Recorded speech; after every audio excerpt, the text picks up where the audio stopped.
12 weeks, 1,220 kilometers, 96 hours, early mornings, sore muscles, blistered feet, all led me to this one moment, the Melbourne Marathon 2024.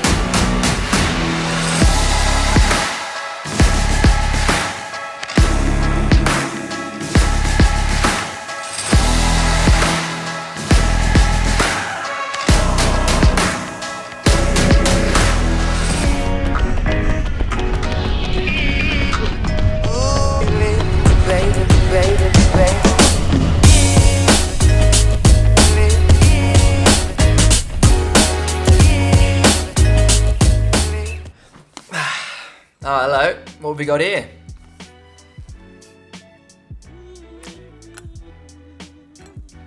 Let me start this video off by saying thank you to everybody who sent me kind messages before and after the race. It genuinely fires me up so much how much support that you guys show for me, and I feel incredibly grateful to you all. This has been my biggest and best series yet, and I have you all to thank. Let me follow that up by saying the marathon owes you absolutely nothing. I was once again reminded of that on Sunday. The wheels fell off, I put them back on again. This repeated for about 10 kilometers. I managed to scrape together a pretty decent time, which now I've come to terms with and I'm actually pretty happy with. I ran 2 hours, 48 minutes and 47 seconds, which by the way is a PB, so I'm legally not allowed to be upset about that. I said in my previous video that if it's not gonna matter in 5 years, then don't worry about it for 5 seconds. And this is definitely one of those times to a T. I didn't get the goal, which sucks. It's one of those things where you put yourself out on social media, so the things that you say holds a fair bit more weight. And in this case, the thing that I said that I was gonna do, I didn't do. So I guess it was a bit harder to swallow than usual. But that's where all of the messages from you guys and all the support came in absolutely clutch and reminded me why I do this shit. And it was to give my best and then move on to the next. Anywho, this marathon, it was a fucking wild ride. Shall we go through what went right and what went horribly wrong? I think so. Okay, so in case you haven't realized, I cramped like hell and it was pretty early into the race. I thought that it being a cooler morning would help me, but it didn't. I cramped multiple times throughout the race. There's 6 notable moments that I've actually checked on my Coros breakdown where my pace has significantly dropped to a walk. So I've narrowed it down to 6 key moments where I've cramped, had to walk, and I'm still pretty unsure what the problem was. The first obvious thing to say would be fueling, but I would say that I nailed my fueling strategy and I was well fueled.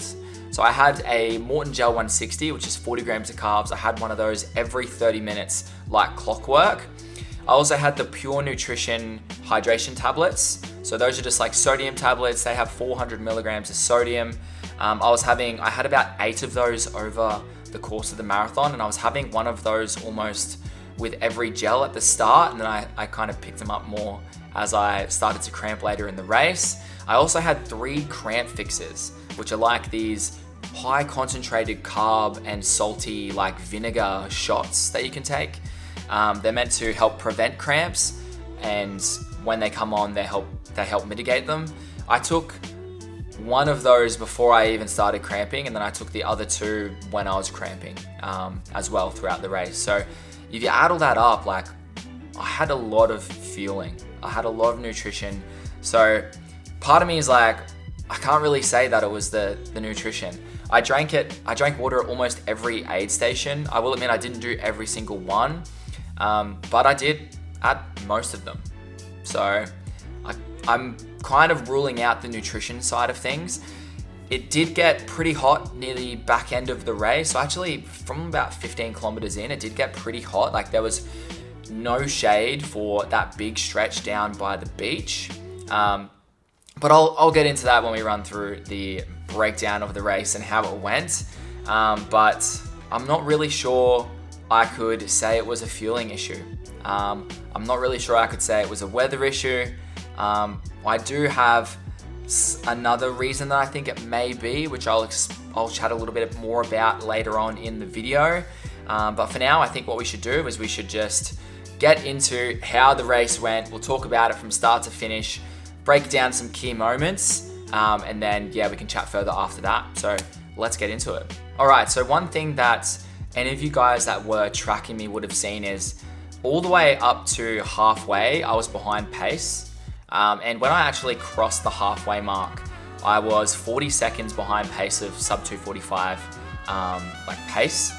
And this was kind of planned. I planned to run it with Tomo, who was also going for sub 245. And he kind of had the idea, he wanted to start a little bit slower and then bring it home. And I agreed with that. So we tried to stay around that 355. Keep in mind that 354 pace is bang on 245. We tried to stay around that 355, sometimes a little bit slower, just for around that first half. And then we were going to pick it up, knowing that we've conserved ourselves in that first half. The heart rate didn't get too high. And then we had some go in us for the back end, which I think still to now, I still think this was a good strategy. And I think that if I didn't cramp, of course it's all shoulda, coulda, woulda, but I think that if I didn't cramp, I did have it in me to finish strong. So yeah, basically the first 5K, you're just making your way down to Albert Park. You hook a right, you pretty much got a nice straight all the way down, no turns. There was a pretty nice-ish downhill as well, so it was really easy to just get comfortable and just dial in pace. It was also quite fresh. Like for the morning, I think it was around 7 degrees when we started, which was absolutely perfect, but there wasn't a cloud in the sky. So this ultimately meant that later on in the race, it did get quite hot because there wasn't much escape from the sun. Last year, I would say the conditions were a bit better. They were a little bit warmer, but they stayed cooler for longer because it was overcast for the entire race.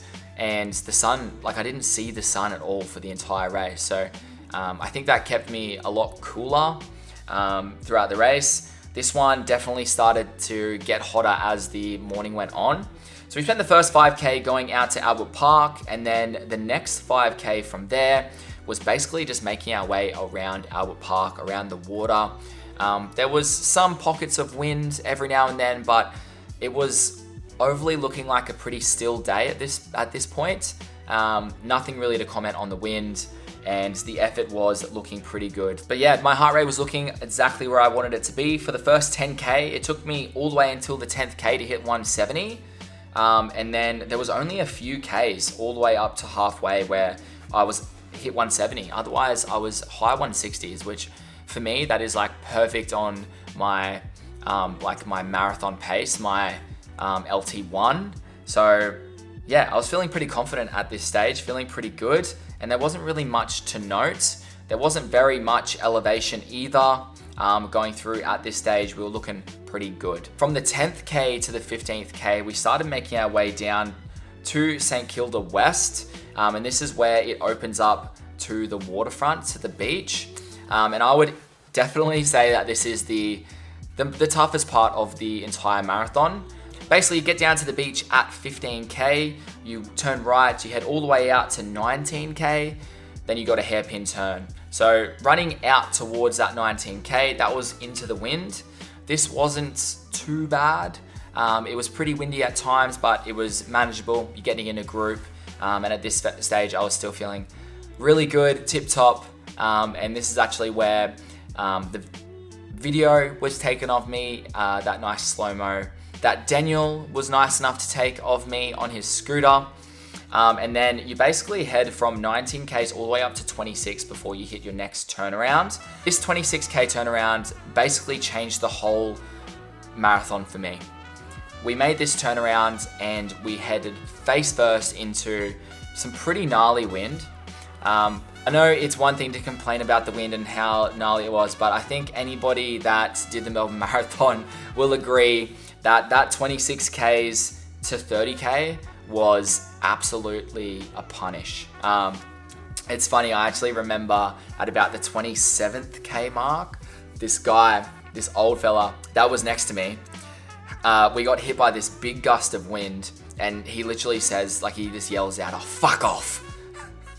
Yeah, it just made me laugh. It was pretty funny because we were all thinking it, and yeah, he just couldn't hold it in, obviously. But you know, it's one thing when there's like a little gust of wind, it lasts for like 5 to 10 seconds and then it pisses off. these ones just really seem to stick around for a long time, like a minute or something at a time, which made things quite hard. And there was a couple of times where I found myself at the front breaking the wind. This obviously took a lot more of my energy and kind of wore me down like a fair bit, but I didn't think it affected me as much as I guess it did, because then when we got to the 31st K, so this is about 1 kilometer out of the beach, I was hit by that infamous sniper, and I could kind of feel it coming, but I couldn't stop it once it hit. I was hit in the top of my hamstring. It was one of those ones where your leg just locks up and you have to walk. This was obviously devastating because it's pretty early into the race. I mean, 31 Ks, yeah, it wasn't ideal. And this was just as Tomo and I had decided that we were going to pick up the pace.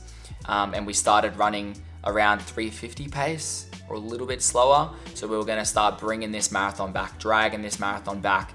And then I got hit by the sniper, which you can see in the graph that I'll put up on the screen. But yeah, it wasn't nice. It was nasty. So I'm not sure how long I stopped. It wasn't that long. I quickly grabbed the toe, stretched out my hamstring. I popped another salt tab, and then I managed to get going. It's actually crazy how fast somebody can get away from you when you've completely stopped and they're running 350 pace. Like Tomo was just getting further and further and further away as I was stretching and looking. I was like, oh no, this is not good. Like, that's my marathon done. I'm not going to be able to catch up to him. But then I managed to get going again, and I managed to pull together some pretty decent Ks. That 32nd K was a 4:07 split, so that's including that cramp. The next one I ran 3:52, 3:51, 3:50. So it took me about 2 Ks or 1.5 Ks to catch back up to Tomo. And then I was with him, I was feeling good, and it was just like, all right, let's lock in and just try to hold on as best I can. I held on for about another K with him. I was very hopeful at this stage. I thought, okay, I've made it through this cramp. I just gotta stay on top of my salt and just breathe through it and then just continue this marathon. Like, we're in the deep end now. And then bang, I was hit by another sniper, where you can see I ran a 4:56 split. And this was the worst K of the day. Not gonna lie, I was feeling pretty shitty at this stage. And this is where I thought, all right, 2:45 is out of reach. And it was quite depressing, not gonna lie. Some dark thoughts, some dark days, but you know, I didn't do all this training and I didn't do all this stuff just to walk and just give up. So, you know, grab the foot, stretch it out, get going again. Well, that was pretty much how it went for the remainder of the race. Like, I would get back up to pace, get back up to goal pace, and then I would hold on for as long as I can, and then another cramp would come in my hamstring. At this stage, I was also cramping in my calves and my hip flexors, but those were just very manageable. Like, I was able to just keep running through those. They weren't a problem. It was the hamstring cramp that made me have to completely stop, where it locks your leg up. And yeah, and I can see here on the graph that I did it 1, 2, 3, 4, 5, 6. There's at least 6 times in total where I had to come to a complete stop. And I noticed that my elapsed time and my running time is 1:40 or 2 minutes, something like that, different. So that was the amount of time that I was actually stood still, not moving during the marathon, which sucks. The most disheartening thing was, like, aerobically I was fine. The fatigue in my legs, I was honestly fine. Like, I was able to run fine. I was able to get back up to pace fine. It was just the cramps. They would just come in and just shoot me, and then I would have to stop. Like, I couldn't run, which was like, it was pissing me off because I knew that I had it in me. It was just, why is this shitty thing stopping me from doing what I want to do? And yeah, it was very frustrating and pissed me off. But that's the marathon. And I just had to dig deep and just do what I could and just try to get back up to pace as much as I could. I got to, I think it was around, 36K was 457. Then the next one was 410. Next one, 357. Around the 37th K, I think, or the 38th K is where I saw Macca, where he got that video of me. And to be honest, I think at that point, I was feeling very hopeful and I was feeling strong, and I was just thinking, all right, just hold on.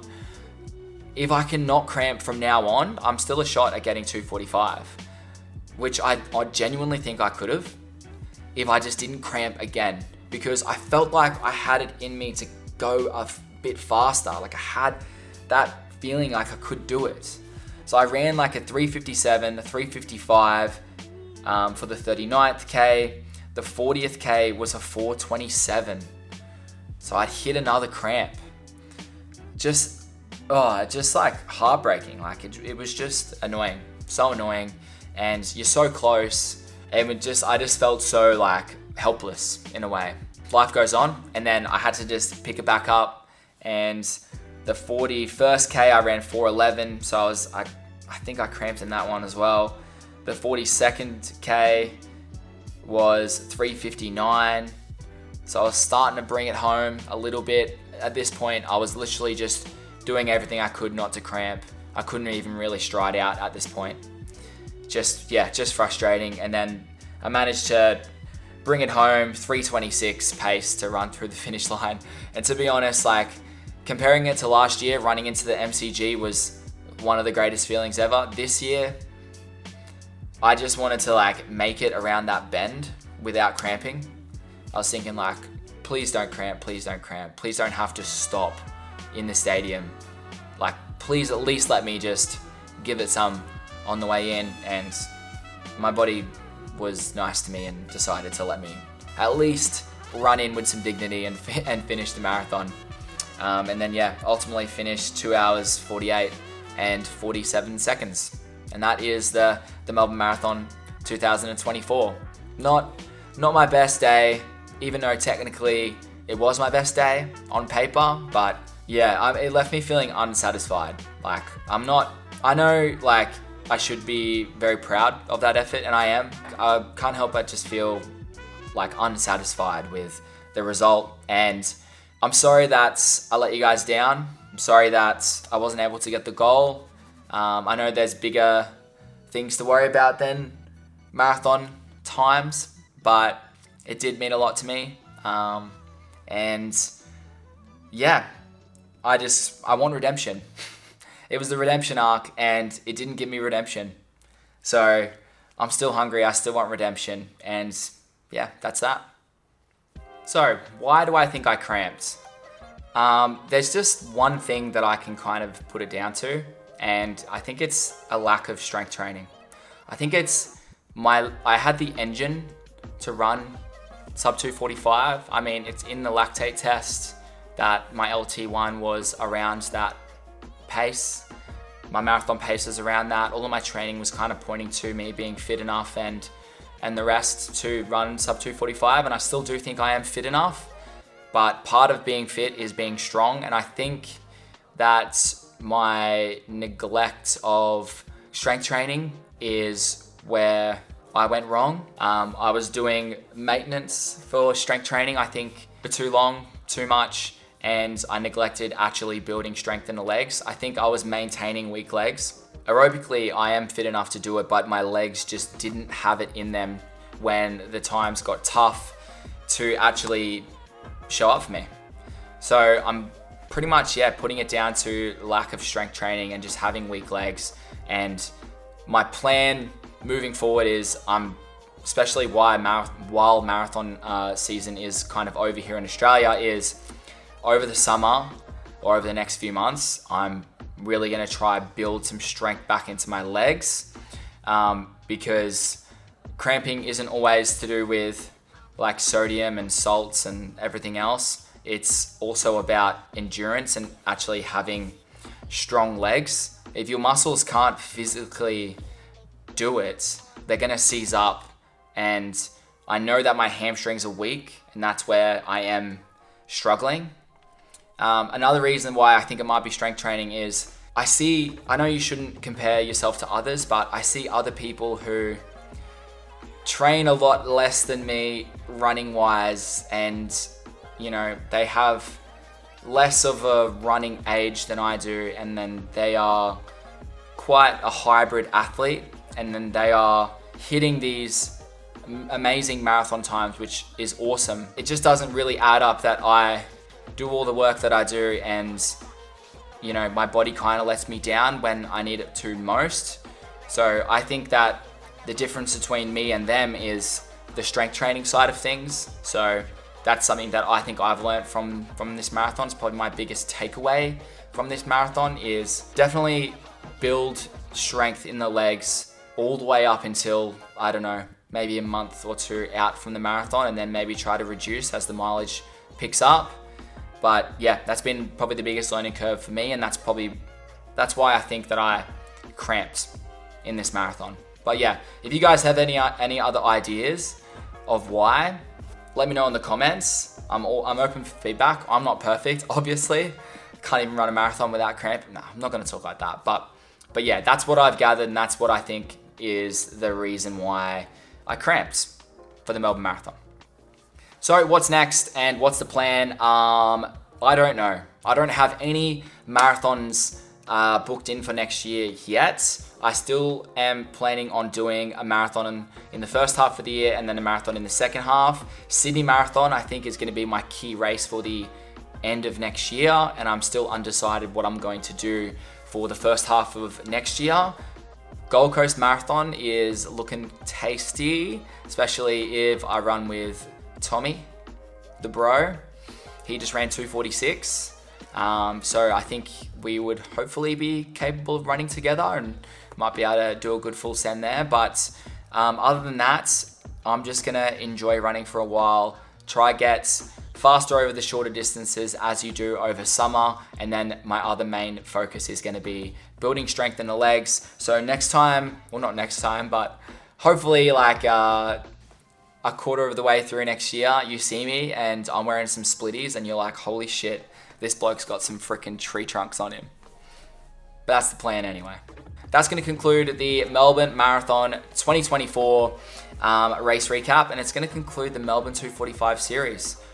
I've had so much fun making this series. It's been a wild ride. It's bittersweet. We didn't get the goal, but it's so much more than that. I've gained so much more support than I ever thought I could, and I'm so glad that you guys found the content that I made useful and helpful. I've had a lot of people messaging me saying that they loved the series, and I love doing these series because I always end up getting like so much more people on board to the cause and the journey, and you guys really seem to enjoy the journeys and seeing how I train, and I love like trying to be innovative for you guys and just trying to level up the content every single series, so you can expect more leveling up in the future. But yeah, I'm forever grateful for all of the support that you guys show me, and this isn't it, guys. We move, we keep going.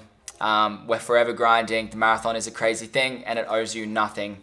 So cheers, Melbourne Marathon. I'll see you next time. Thank you so much for watching, guys. Remember to like and subscribe, comment down below anything you like, and I'll see you in the next one. Peace.